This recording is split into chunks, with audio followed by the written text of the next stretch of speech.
This is the Back Row Bengals show, all brought to you by Fansided.com. You head on over there, read all about the Bengals. Go to the NFL side, go read my blogs. I'm a struggling freelancer. I can take what I can get all the views. Again, Fansided.com. And today, I forgot to tell you, I am your host, Josh Miller. And today, we have a very, very special guest on. She is one part of the Tigers Talk podcast, very popular. One, the only Jer Bear, Jerry @_Jer Bear_ on Twitter. Great follow. Great to have you on. Thanks for joining me. Thanks for having me. Are you ready for this AFC Championship game? Have you been just mentally able to even focus this week? I've done nothing at work, honestly, for like the past 3 weeks. And my boss knows because he's a 49ers fan and he's been in the exact same boat. So we both agreed that nothing is getting done these next few weeks. So when we meet them again for a third time in the Super Bowl, is it just going to be bad blood? Like, are you going to get fired probably? Oh, I get fired every day because I just constantly talk crap to him. But he's already told me today that I am the enemy and we're not going to watch the game together because we watched the 49ers Bengals game last time. Might have gotten kicked out of a 49ers bar before the overtime, so I didn't get to see the overtime. Oh, what? But, yeah, it was a whole thing. But yeah, it was worth it, though. I wear it as a badge of honor now. So right. Getting kicked out of a 49ers bar for talking as much crap as you did, that's incredible. That is a great story right there. And I didn't even talk that much crap, to be honest with you. It was just because I was in all Bengals stuff. And when when they missed that field goal at the end, I didn't even say anything. I was just like, oh my gosh. I looked at my boss and he was like, oh my God. And then I had a manager come up and said, so this is a private event and you have to leave. So mind you, I had been there for the entire second half and everybody was like really cool until we started coming back. And then I had like a really large man say some like really horrible thing to me. And he was probably like 6'3", 6'2". I'm 5'1". So now I'm just like, I'm glad that my presence irritated you enough when I wasn't even doing anything that you felt the need to say this horrible thing to me and then get me kicked out. They're a little thin-skinned out west, I will say. No hate to Commissioner Yaz. They're just a little thin-skinned out there. Anyway, the best. Right, yeah, except for Yaz. Yaz is the best. She's been repping us very, very well. Absolutely. But we gotta. Oh, my camera's out of focus. Why does it do this? There we go. There you go. So let's talk real quick about the Tennessee Titans game. I mean, my God, what a finish! Incredible. Who would have thought that we could win a game like that where Joe Burrow doesn't even throw a single touchdown pass, which is incredible.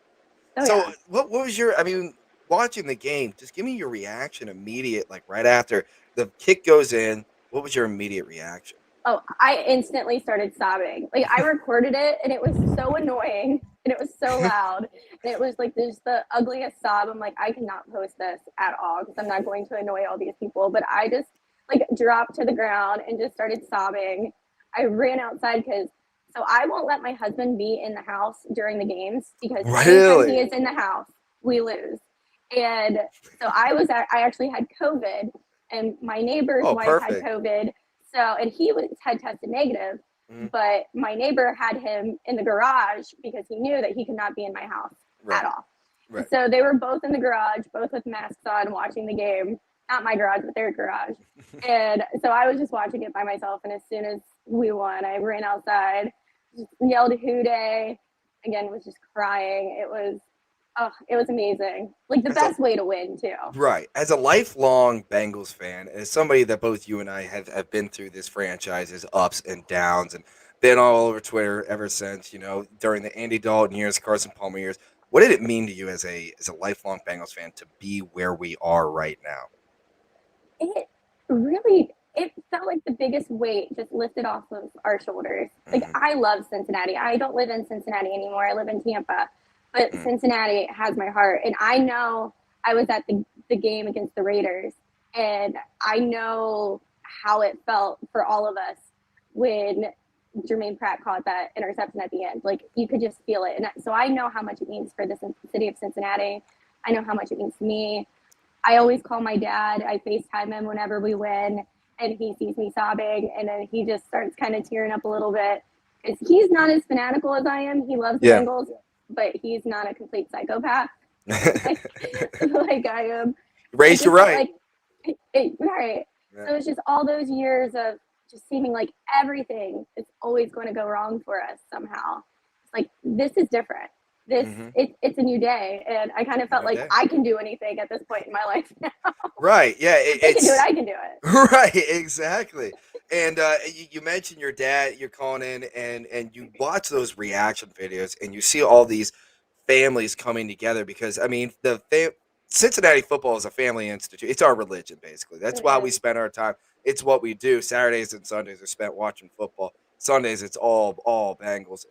Just the reaction and party that I had with my family, I can really empathize with that because we had the same exact reaction and just losing our minds and calling our loved ones and going insane. But it has just been so refreshing watching a team like this actually show up in prime time and actually play their best when the lights are the brightest. Oh yeah. Yeah, like, this right. is the team that we all knew that they could be. Yeah. And I don't know if any of us thought that it was going to happen this year. I knew for sure next year it was a done deal. This year has just been like the best surprise. And it's just, it really is magical. Like, it's so cliche to say, but this season has been so special and so magical. Yeah, I agree. We are definitely a year ahead. And I think a lot of Bengals fans, see, I wish I was sipping what you were sipping right now. I came in way too late. I was at my school's, the school I teach at. I was at the girls' basketball game. They were winning big when I left, so hopefully they finished it out. Yeah, 7th grade took an L, which was kind of tough. But the 8th grade, they were winning by a lot. But anyway, it was so great to see. And then just I lost my train of thought. But anyway, it was incredible. We burnt the city down when we beat the Raiders, and then we burnt it down one more time. And now we're really going to burn this down, especially when we get this win on Sunday. Let's go to Sunday at 3:00. It's Patrick Mahomes versus Joe Burrow. Probably a matchup that we're going to see many times throughout. Oh, for sure. Throughout both players' careers. I mean, just two incredible quarterbacks. Are you ready to get? What is you in your mind? What are the keys to victory to this game on Sunday? So I think our defense needs to have another game like we had last game. They completely stepped it up, and I knew that's how the defense was going to have to play for us to win that game against the Titans. And so I think they need to show up again. We've got to do a little better job in the red zone. We can't settle for field goals as much as I love Evan. I hope we don't have to see him as much during this game, except for, the extra point. So, and I really think that the pressure is more on Kansas City than it is for us. All the expectations are that Kansas City is going to win. We've seen the media all week. They apparently have completely forgotten that we played them 3 weeks ago. Really not too long ago. Yeah, and we not only hung in there, we beat them. And we won. Beat them. Yeah, we beat them really convincingly. So I really feel like that is on our side because there's no expectations for us. Everybody keeps saying we're playing with house money. We're not even supposed to be here. Yeah. And here we are knocking on everybody's door. Guess what? Right here comes the Grim Reaper. We're coming. And now you brought it. Now I remember what I was saying. Yeah, we are kind of a year ahead here. And we are we thought that this team could, possibly sneak into the postseason, have more wins than losses, go 9-8 or whatever and slide in. But we are way ahead of schedule here. Now we're in the AFC Championship game. But now back to the game. I agree with you. This defense has got to play as good as it did in the second half when we played the Chiefs. Everybody forgets, and a lot of the national media loves to forget things about the Bengals, especially good things. Love to forget.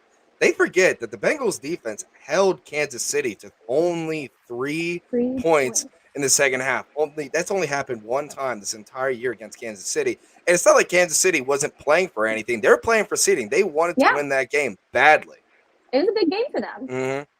So, also on top of this, not only is the weight squarely on the Chiefs, I think the Bengals do have a little bit of weight because we are the last ones that can stop Brittany Matthews and Jackson Mahomes from going to the Super Bowl and completely being just horrible, just horrible people. I do appreciate the fact that they have now made the Bengals America's team. Yes. So, Yes. but I do love, I know Joe hates the whole being an underdog thing. I Mhm. kind of love it because I feel like it makes us play better. I love when people underestimate us because Mhm. after we very convincingly beat the Ravens the first time, that's when everybody was like, oh, the Bengals are for real. Like in the media, everybody's Mhm. being super kind to us. And then Yes. we went to the Jets and we know how that worked out. Yeah. Yeah. So I like people underestimating us because I Mhm. think it just fuels them more.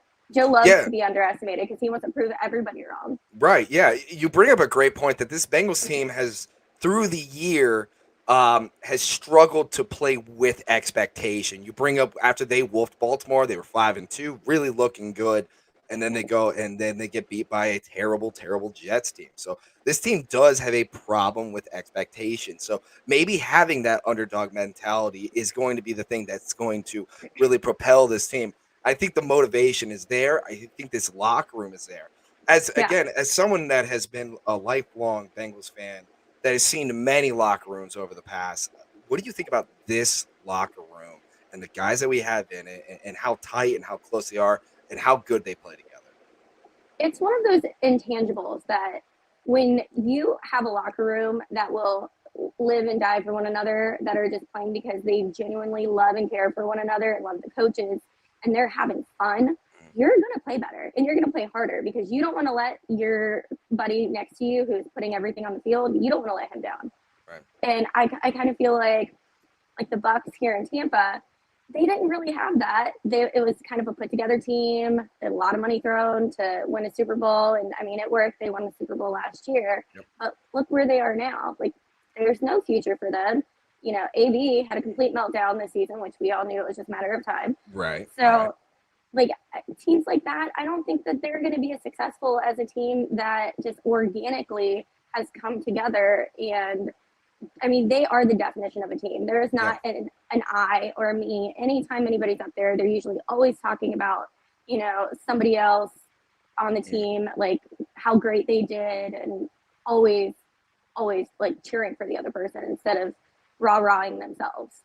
Yeah. That's important. It is important. Yeah, it makes me feel so good when I see players go out for their warm-ups and they're wearing shirts with their own players on it. Like when Joey B Yeah. came out with the Migos shirt with all the I loved receivers, that. which was awesome. And then Jamar Chase came out with the Joe Burrow shirt. And then I believe it's Trayvon Williams came out with the Zach Taylor Yes. shirt, which that's got to be somewhere. I have been looking for it everywhere. I can't find it. I've got to find I that bet you shirt. somebody had those made on the team. Like I could totally see somebody having those made on the team. Got to. Yeah, because I They wanted to wear them at yeah. warm-ups Yeah. for the Titans game, but the Mm. NFL said no, they were going to fine them. The no fun league Now, because yeah, God forbid we have fun out here. It's the same people that made the freaking taunting rule, which is hate, ridiculous. I hate it. Like Hate it. we all watch football to be entertained. Yeah, Right. we want like Yes. good sportsmanship, whatever, but it is entertainment at the end of the Screw the day. And sportsmanship. Yeah. and Screw I'm it. Yeah. also a big wrestling fan, so I grew up on like Hell yeah. just completely over the top nonsense, and Yeah. I wanted put on a show for me. Like Yes. Chad Johnson, Ocho Cinco was the best because it was so fun. Yeah. And these guys, let them have fun. They Yeah. like put their bodies on the line, Yeah. and you're gonna like throw a flag because they're like pointing a finger. Like Yeah. They're really, pointing a finger. That's it. if that's You're hurting your grown feelings, men. maybe this Yeah. isn't the league for you. We got a bunch of grown men out here and now they got to throw a taunting call. It's ridiculous. Now, you did mention you're a wrestling fan. I have to ask, who's your Yeah. favorite wrestler of all time? Of all time. All right, so I love the Hardy Boys. They've been, Yes. Yes. and I was actually so Matt A Hardy and I fellow have Hardy. the same birth. Yes, Matt Hardy and I have the same birthday. Oh, hell So yes. like growing up when other like girls had like NSYNC and Backstreet Boys on their walls, Mhm. I had nothing but wrestlers. I'm Yes. so This is weird. oh no, that's And what's up. and I was at the WrestleMania in Orlando. It's my first WrestleMania when they came Lucky. back. I was in the restroom, which fun fact, there is not any kind of line in the women's restroom at WrestleMania. Shocker. I had a broken flip flop. I am like the least like agile person on the planet. I was Mhm. washing my hands and I hear the crowd lose their mind. And I just instinctively, like, I knew. I ran up the You wrong missed steps. it. I ran up the wrong steps, but I got up there right as they were coming out. Instantly, again, just started sobbing. Oh my gosh. Because I'd waited like 8 or 10 years for that. And I'm like, of all Yes. WrestleManias, like that was my WrestleMania moment. And Yes. I was so, by the time I got back to my seat, my husband was freaking out because he's like, I've been calling you and I was afraid you were going to miss this. And somehow it was going to be my fault. Like, how is it your fault? But it was amazing. So the Hardy Boys and then Edge, when Edge came back at the Royal Rumble 2 years ago, Yes. cried again because just like goosebumps. I just love that kind of stuff. Like there's only 2 things that really make me cry. Well, 3 if you count like animals. Right. But it's like football and wrestling are my first 2 loves. I can definitely vibe with the Hardy Boys because that's who I grew up with. I wanted to be Jeff Hardy so bad, the face paint, the arms, the high flying. I wanted to be him so bad. It's so bad that like I don't really watch it anymore. But anytime that anything happens to Jeff Hardy, I have to know what happens. Like I have to. Yeah, so that return, that was huge for me too. Like watching it, like watching the Hardy Boys do their entrance, I was like giggling inside, like, oh my god, like this, they're actually back. Like this is dope.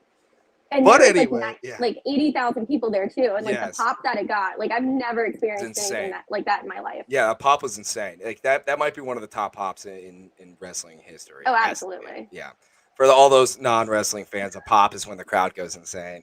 But I'm the biggest nerd. You have no idea. I love it. I love everything about it. I love it. So speaking of pop, I mean, we would be remiss to not talk about the greatest 5th round draft pick in Bengals history, Evan freaking McPherson. That dude is literally Justin Tucker 2.0. And I remember we got so much hate for taking him in the 5th round. But I remember I was said, like, this guy is going to win us football games. He's kicked 4 game winners. And his jersey has sold out, which is incredible. A kicker's jersey sold out. I love that. Isn't that incredible? That's amazing. That's one of the reasons is I just love our fan base so much because we are so loyal and like there's not a more deserving fan base in my opinion that deserves the kind of success that we have right now. Right. Yeah. Oh, we are 100% the most deserving, and we're just. And so you say you're out of Tampa now. Were you able to make it up to a game this year? So I've been to 4 games. So I was at the very first game. Then I was at the Thursday night game. I was at. I actually flew to Denver for that game, and then I was at the first playoff game. I was going to go to Nashville, but I got COVID. So that kind of ruined it for me. But I'm all good now. Yeah. And I'm ready to go for this weekend. Yeah, so you have been up here. You've been able to experience great crowds. Obviously, the first game, the Thursday night game, and the playoff game. Just talk to me about the difference in the crowd that we have seen and the fan base coming back and how much fun it is to actually be inside of the stadium. If you want to mention the Stripe Squad, you can go ahead and mention them too while you're at it. So, yeah, the Stripe Squad is awesome. Thank you. It feels like a different stadium, honestly. Like, it looks the same, but everything's a little brighter, a little shinier. Like, the fan experiences that they've done and just the effort that they've put into it this season has been amazing. I've gone to other playoff games. That atmosphere, even at the beginning of the game, there was always kind of like that bit of dread that everybody had. But this playoff game, the entire time, everybody was super positive. And I think some of it, too, had to do with the fact that we were playing the Raiders. And the Raiders fans, at least all the ones that I met, were so cool. So nice. There was a Raiders fan next to me. And, like, halfway through the game, he looked at me and he was like, we're in this together at this point. Yeah, right, yeah. It's like we've both suffered a whole lot. And I saw, like, Raiders fans hugging Bengals fans after the interception. Yeah. It was the most positive and energetic crowd. Besides, the first game of the season was really, really loud and energetic too. Like that first touchdown catch by Jamar. Oh, like that was another like huge pop. Like I've never that huge and pop. The end of the Raiders game. Like I've never experienced like just that much joy. It was amazing. It's moments I will remember for the rest of my life. Yeah, right. Never forget that. It really is. All the way from that first touchdown pass to Jamar, which honestly felt like almost like a sigh of relief. Like, okay, we did get it. We got this pick right. Like this is our guy. This is what Joe Burrow is going to build around. See, and I was never worried. I was never worried about dropping balls or anything. I was always team chase the entire time leading up to the draft. Because you can't, again, it's that organic chemistry that him and Joe already had. You can't manufacture that. And I knew, like, from day one that it was still going to be there. That doesn't go away overnight. Right. Yeah. 100%. A lot of it comes from obviously the coaching staff, which is a Mm-hmm. gigantic question mark going into the year. One of the biggest question marks I would say was Lou Anarumo, but Zach Taylor as a whole. I want to talk about the coaching staff and how great of a job they have done this year with this team and building a locker room and building a culture and building winning. And like, this is our expectation. This is what we do. Can you speak to me a little bit about what this coaching staff has done this year and what they've meant to the team in the city? So I feel like it's not really been fair to Zach the first couple of years because the first year it wasn't his team. The second year, Joe's a rookie and then he gets hurt. So I mean, there's not much he could do with that. So this was really the first year that I think it's all of his team. It's all of his work, and it really shows. And I've never understood like firing a coach after the first or second year. Like it's going to take time. And he's a young coach too. He's still figuring it out. But I think the fact that he is young, he can relate to the players a little better.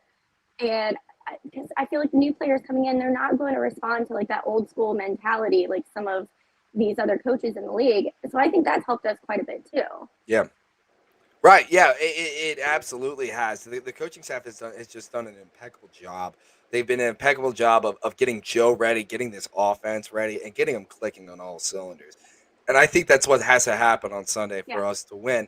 Now, obviously, as football fans, I'm sure you watched that game between the Bills and the Chiefs and how amazing that was and how back and forth. And it really was. It was a clash of Yeah. two teams and two quarterbacks that are going to be there for a long time who the Bengals are going to have to face for a while. Oh yeah.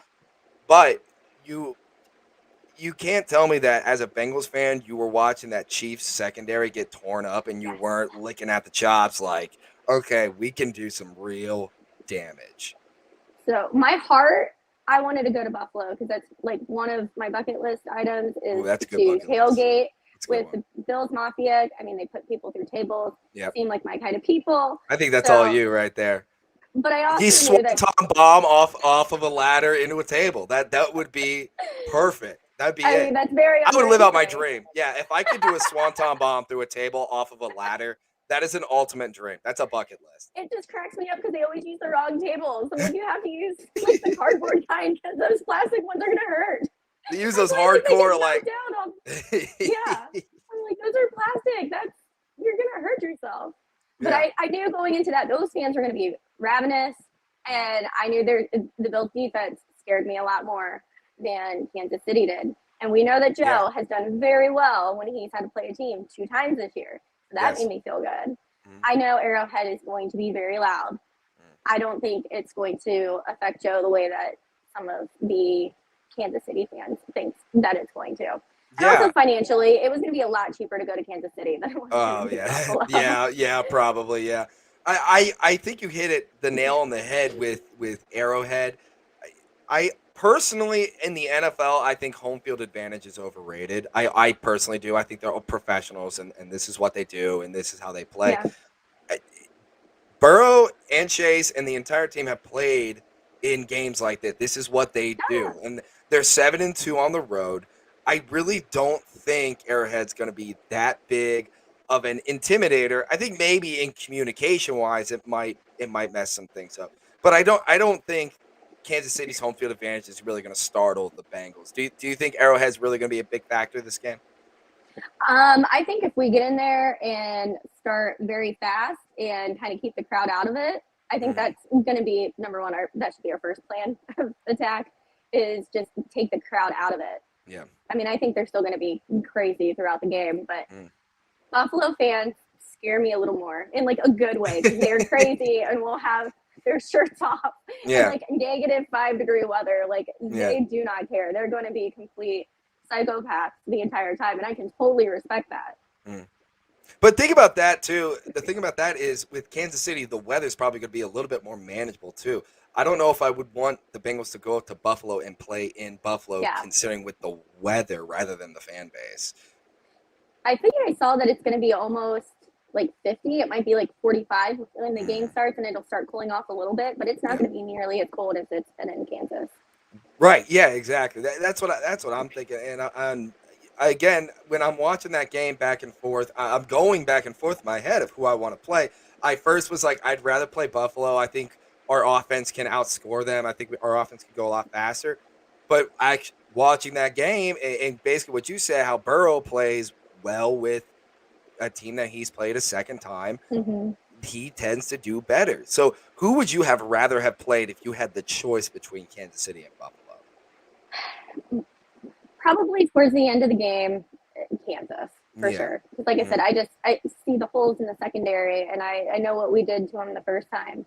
And like even if we don't start off fast, like we came back from a 14-0 deficit in the first game, and I don't know about you, but I don't have that worry that I used to have. There's not that pit in my stomach anymore that like, oh, we're not going to be able to come back from this.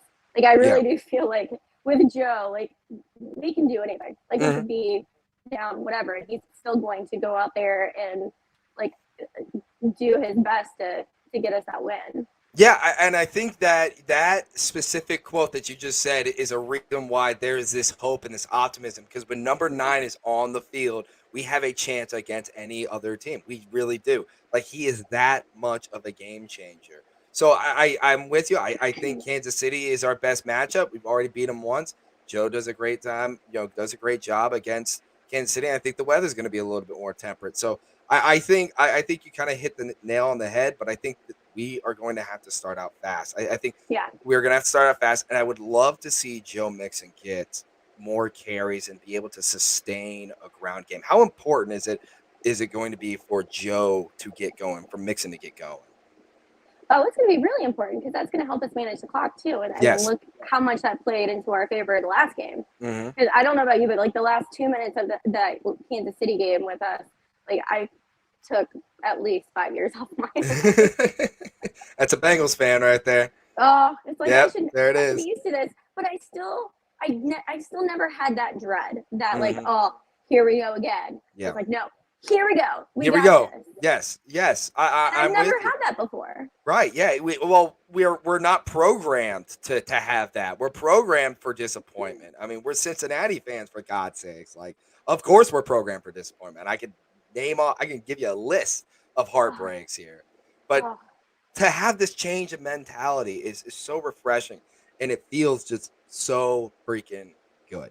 It feels incredible. So, but I feel like since the coaches are newer, the guys are all young, they're not like bearing that cross that like the other guys did.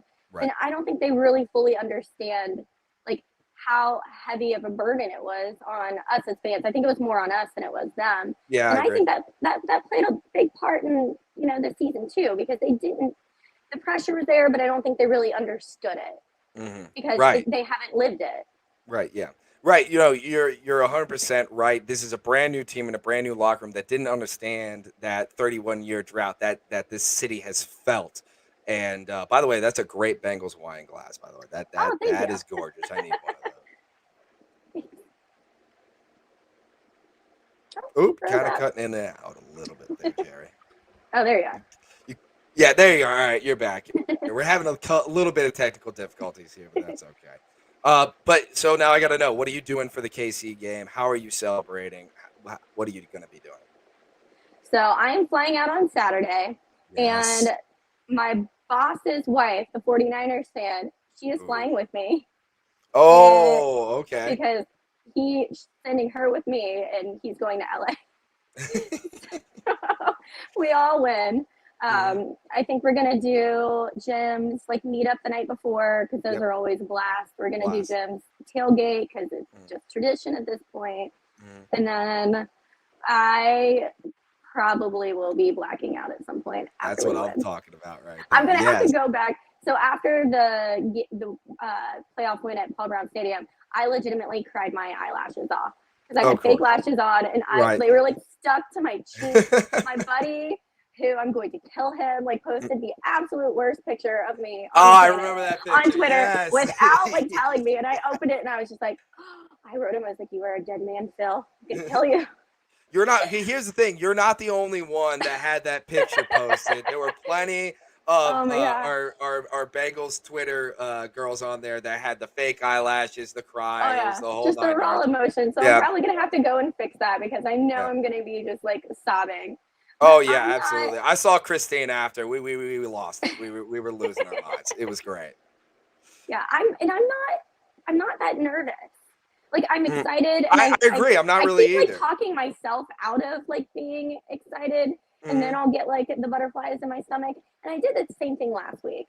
I'm Hmm. like, we've got this, and then I'm like, well, you don't want to get too excited. You just kind of trying to bring myself back down, and then I was like, you know what? No, we deserve to be excited, Yep. and this is in my heart. I really feel like we can win. I agree. I think we can win. I think we should win. You know, I'm for sure. I'm betting Bengals money line because it's been cash for me. So it's been great. So I'm going for a second week in a row on the Bengals money line.